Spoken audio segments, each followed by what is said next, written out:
So that was my own, or at least a tiny little snippet of my own experience with being introduced to sexuality, how I learned about sex, and how being misinformed and underinformed to deal with situations led to something really, really devastating for me, and something that really nearly did destroy me.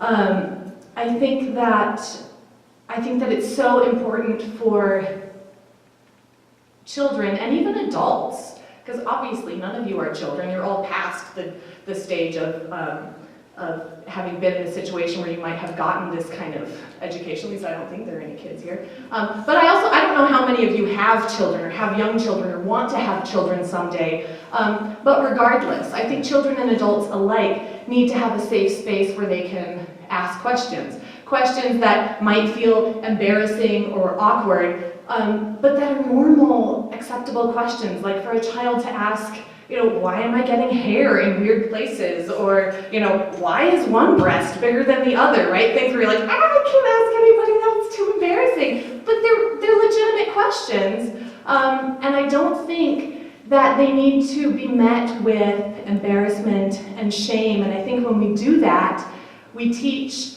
our young people to be ashamed of their body rather than empowered. I think that we teach them that they're not in control of their own bodies, because really we can't be in control of something that we don't have any understanding of. I think that I just think that it's so important to have spaces where we can actually talk about this kind of stuff. That's what organizations like Alternatives to Violence on the Palouse are great. There's some amazing online resources to be able to learn, even as an adult, to learn about sexuality, reproductive health, and relationships. And in my interaction with victims and survivors of abuse, I frequently hear from people that write to me to share a story with me and ask me if they're being abused. And that's always, I get it, because I was right there. It took me a long time to figure out that I was being abused, and to be able to turn and face that and then to say it. It's a big step. But it just breaks my heart every time that I read something.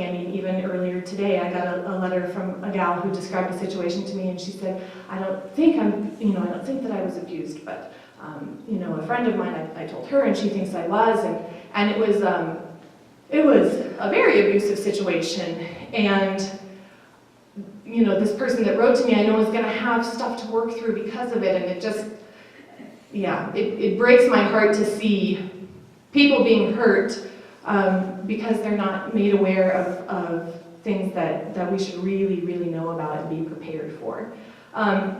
So this portion of the evening is not too long. I'm only going to talk to you for another couple of minutes, and then we're going to open it up to question and answer and discussion. And I would love if we could, have some candid, real discussion about just what it means to talk about this stuff with each other, with our children, and that kind of thing. But the question that I would like to leave you with before this segment of the evening is done is, who do you want your children or your nieces and nephews, or just our youth, because really we're all connected, we all belong to each other.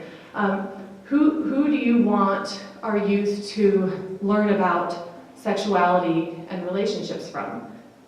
Do you want them to learn from the cool kids at school, and from the internet, and from pornography, and from the media? Or do you want them to learn from people that love them and deeply care about them and are in charge of guiding them and teaching them? And I think the answer is probably the same for all of us. And in closing, I just want to say that I really think that it's time to normalize sexuality and relationship education. I think it's time to normalize it in our communities and in our cultures, in our schools, because the truth is that not every child has a home where they have one or two loving parents that are willing to talk about this stuff with them. Many children don't have anything even closely resembling that, and those kids deserve to have, to be able to go to school and have a safe space where they can learn about this stuff and talk about it. And I think regardless of our worldview, or whether we are religious or non-religious, or our age, or our sexual orientation, or whatever. I think that this is really in all of our common interest to begin to have open dialogues about and push for change in this way. So yeah, that's my presentation for the evening, and then I think we're going to open it up to, I think we have a moderator coming up to open it for questions and answers. But thanks for listening, guys. Hi, if you don't know me, my name is Kristen Haltener. I'm a faculty member at the University of Idaho. I'm also on the Human Rights Commission, so I'm wearing multiple hats, or no hats, actually. So I actually teach about gender and race and gender inequality, racial inequality, so that's where I'm coming from. So I have those fancy degrees, but I don't know much about this topic, so you're good. You know way more than I know. I also just want to remind everyone that if anyone is feeling like they need to talk to someone, Hayden can pull you aside. He has a private space that he can talk to you. And also, as we're talking now, to make sure that your questions are thoughtful, respectful, and as was stated, we want this to be a good discussion and dialogue, so please feel free to engage. I'm going to start out with a couple questions to help break the ice, and then I'll welcome your questions, and I can throw some in if we get stuck.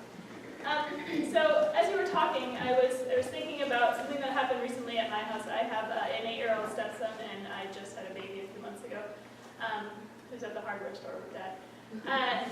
But I was struck because we had, my stepson had a friend over for a slumber party, and in the course of the night, somehow it came up that it's just not on. Thank you. I didn't even heard of it. Somehow it came up that my stepson's friend had a girlfriend. And all he said about her, and I don't even remember the context in which it came up, because I was so struck by what he said. And he says, I have a girlfriend. She's hot as hell.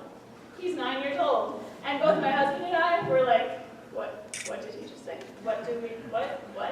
And I mumbled through something about, you should like her for her intelligence and her kindness. And I totally fumbled it. But so that leads me to the real question, is like, how do you talk to other people's kids about things like this? Yeah, that's a really good question. I think, it's tricky territory because talking to other people's kids about almost anything can be kind of touchy. But I guess I think about maybe if I was in a similar situation, because I have a 7.5-year-old at home, and I know that our kids get exposure to media sources where they might hear something like that, and that's just how it is. We can't shelter our children from the world. We can try, but it doesn't work. I think it would be important in a situation like that to respond in a way that is, proactive and take the opportunity to maybe educate, which it sounds like you did. Talk about, hey, but however you did it, if you drew the attention sort of to, here are some things that you could appreciate for her for other than, and the funny thing is he probably has no idea what hot as hell even would maybe mean. So clearly he was just, spewing something that he had heard before. And I think in a situation like that, it's important to take the opportunity not to make them feel ashamed, because even if it is something that's like, oh my goodness, I can't believe they just said that, it's their kids. They're probably just saying something that they heard somewhere.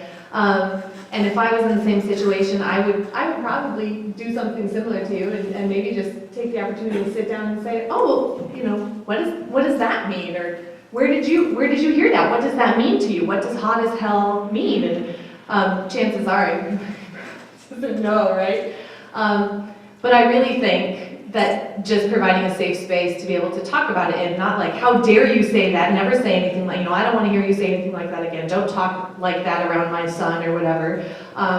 But I think that a situation like that could be a really valuable learning experience to be able to talk like, what's in your mind right now? Like, where'd you hear that? And what does it mean to you? And let's talk about that. And maybe even like, what are some other things about your sweetheart that you really like or appreciate? And yeah, I think that would probably be my input in a situation like that. All right, thank you. So I'll ask one more, and then you'll have to get your questions rolling.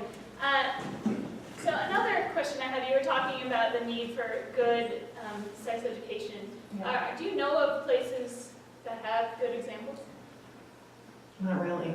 No, I think there are a few. I think in general, in our schools, we probably do not.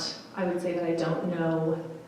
I'm not aware of any school that has a real handle on this. I'm sure there are some, but I'm not, to my knowledge, I'm not aware of any. I do know that the Unitarian Universalist Church here has a program called OWL, and I should know what that acronym stands for.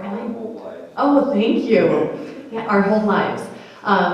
And I'm not intimately familiar with the program, but I know that it starts from a very young age, introducing kids to healthy relationships and boundaries and interaction, and then as the kids get older, the program progresses along with their maturity level. And so that's a really great resource from what I've heard, though I've not been very exposed to it yet. I've seen some really, really great stuff online. Denmark and Sweden have some incredible programs in place, of course. I watched a video just a few weeks ago, and man, it just blew my mind. There was this lady she was a sex educator. So when I saw the title of the video, it said something like sex ed for 11-year-olds, and immediately it's like, oh, what is that? And it was incredible. She was talking to this class of 11-year-olds, boys and girls, and she was talking to them about what it feels like to have a crush on someone.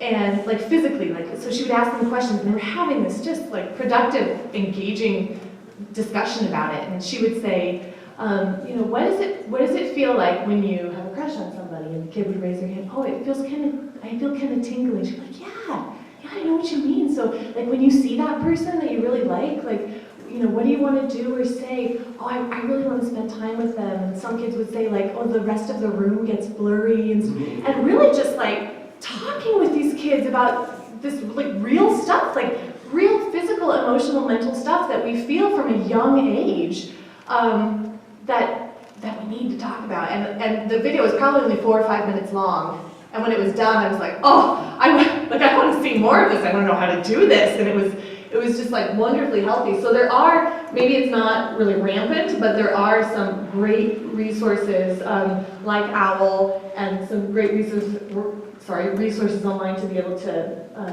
learn more about this stuff and at least see it in action. Great, thank you. Does anyone have a question?